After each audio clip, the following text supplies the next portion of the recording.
পাশা বলল, আমার সামনে তাকে জবাহ করো, তার সমস্ত শরীরটাকে তরবারি দিয়া টুকরা টুকরা করে দাও। আমার ঘুম ভাঙালো কেন? আল্লাহ রাব্বুল আলামিন কামাল পাশাকে দুনিয়া থেকে বিদায় করে দিয়েছেন, না বেঁচে আছে আজ? ইরানের রেজা শাহ পাহলভী মুসলমানদের পর অত্যাচার করেছে। ২৫০০ বছরের রাজতন্ত্রের প্রতিভূ অত্যাচার করেছে মুসলমানদের পর।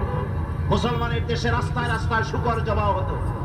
ওলামাদের সম্পর্কে বাসের কন্ডাক্টররা পর্যন্ত এই পর্যায়ে চলে এসেছিল যে আমরা বেশ্যা এবং আলেম, এদেরকে আমরা বাসে চড়াবো না।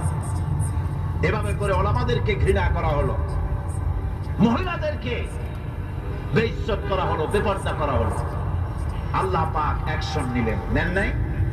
জোরে করে নিয়েছেন কিনা? ইরানে বিপ্লব শুরু হলো। এই বিপ্লবে মহিলারাও নামলেন, তারাও বিপ্লবে শরীক হলেন।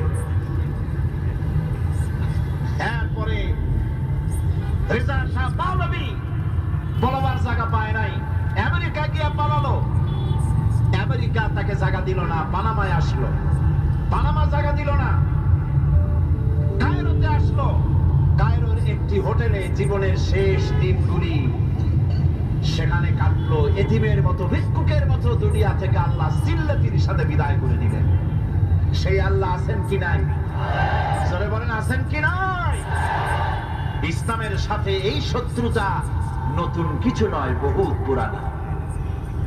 সতেজা কর রহা হ্যায় আসল সে দাইম রোজ, সতেজা কর রহা হ্যায় আসল সে দাইম রোজ, চরাগে মুস্তফা বিসি শরারে বুলাবিস।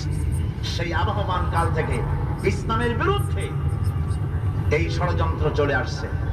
আবু জাহেলের গোষ্ঠীরা চেয়েছে চিরকাল মুহাম্মদ সাল্লাল্লাহু আলাইহি ওয়াসাল্লামের তাওহীদের চারাগকে, নবুয়তের চারাগকে নির্বাপিত করে দেওয়ার জন্য, কিন্তু তারা নিবাইতে পারে নাই। কারণ ইসলাম আল্লাহ পাকের কাজ। সকলে বলেন কাজ।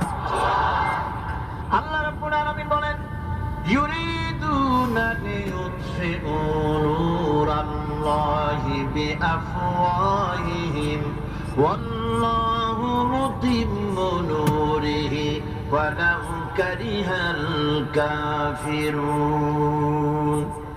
ওরা চায় মুখের ফু দিয়ে আমার আলোকে নির্বাপিত করে দেবে। আল্লাহ পাক বলেন, আমি আমার আলোকে পূর্ণতা দান করব, তাতে কাফির বেঈমানদের মনের মধ্যে যত জ্বালা যন্ত্রণা হোক না কেন।